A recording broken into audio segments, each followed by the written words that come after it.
శివోహం భక్తి ఛానల్కి స్వాగతం అండి. అందరికీ నమస్కారం. మాఘపురాణం 4వ అధ్యాయం కుత్సురుని వృత్తాంతము.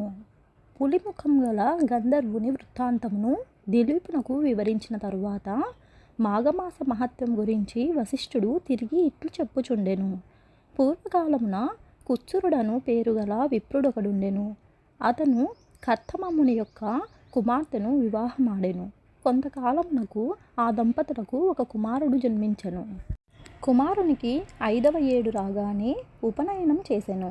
ఆ బాలుడు దినదినాభివృద్ధి నందుచు పెద్దలను గౌరవించడం, విద్యాభ్యాసపు పుట్ట, శ్రద్ధ చూపుట, నీతి నియమాలను పాటించుట, దైవ కార్యముల యందు భక్తి కలిగియుండుట మొదలగు కార్యములను నెరవేర్చుచు సకల శాస్త్రములను అభ్యసించెను.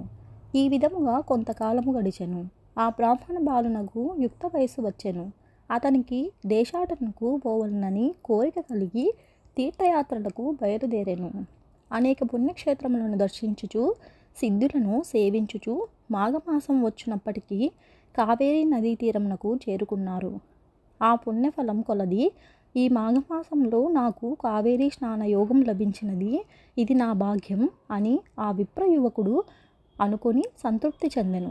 మాఘమాసమంతయు ఇచటనేయుండి అధిక ఫలములను సంపాదించదను అని మనమున నిశ్చయించుకొని ఒక ఆశ్రమాన్ని నిర్మించుకొని నిత్యము ఆ నదిలో స్నానము చేయుచు భక్తితో భగవంతుని సేవిస్తూనే అచటనే కాలం గడుపుచుండెను. ఈ విధముగా నదీ తీరమున 3 సంవత్సరములుండి అత్యధిక పుణ్యఫలము సంపాదించెను.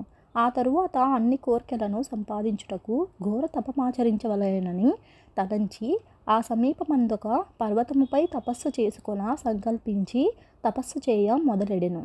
అట్లు కొంతకాలము నిష్ఠతోనూ నిశ్చల మనస్సుతోనూ తపస్సు చేయుచుండెను. అతని దీక్షకు శ్రీమన్నారాయణుడు సంతోషించి ప్రత్యక్షమయ్యెను. ఆ విప్రయువకుడు కన్నులు తెరచి చూచుసరికి శంఖచక్ర గదాధరుడై కోటి సూర్యుల ప్రకాశముతో ఉన్న శ్రీహరి నిండు విగ్రహాన్ని చూశారు. అమితానందముతో సాష్టాంగ నమస్కారం చేసి చేతులు జోడించి అనేక రీతుల స్తోత్రము చేశారు.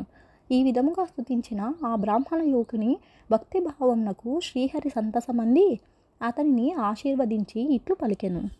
ఓ విప్రకుమార, నీవు భక్తి ప్రభావంచే నన్ను ప్రసన్నుని చేసుకొంటివి.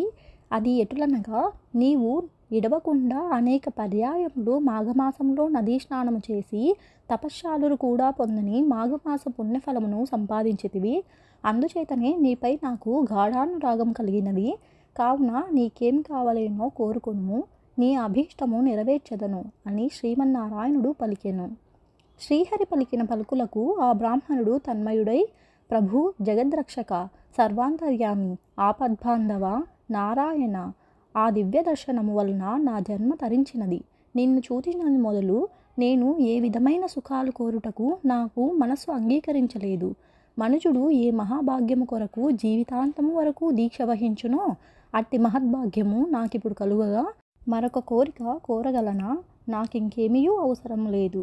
కానీ మీ దివ్య దర్శనము నాకు ఎటలు కనిపించినదో అటులనే అన్ని వేళలయందు ఈ స్థలమందు భక్తులకు దర్శనమిచ్చుచుండవలెను. అది ఏ నా కోరిక అని ప్రార్థించెను. శ్రీహరి ఆ విప్రకుమారుని కోరికను మన్నించి నీ అభీష్టము నెరవేర్చదగాక అని పలికి నాటి నుండి అచటనే ఉండిపోయెను.